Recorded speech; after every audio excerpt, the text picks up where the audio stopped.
আসসালামু আলাইকুম।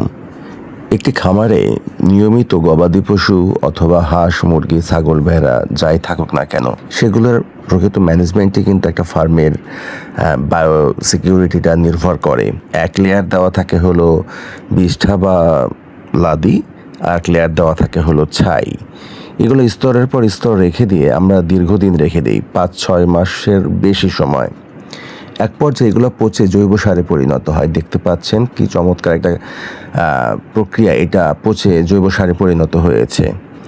তো এগুলো আসলে আমরা আমাদের বাড়ির বিভিন্ন অংশে যেখানে বিভিন্ন গাছগাছালি রয়েছে সেখানে আমরা এটা ছড়িয়ে দিয়ে কয়েকদিন আগে ভিজিয়ে রেখে দিই, যেন এটা থেকে অতিরিক্ত যদি কোনো গ্যাসীয় পদার্থ থেকে থাকে সেটা যেন সেই মাটি বা জৈব উপাদান থেকে বের হয়ে যায়। তো আমরা চেষ্টা করেছি এবং ইনশাল্লাহ এভাবেই আমাদের ছোট্ট ফার্মটি পরিষ্কার পরিচ্ছন্ন থাকে।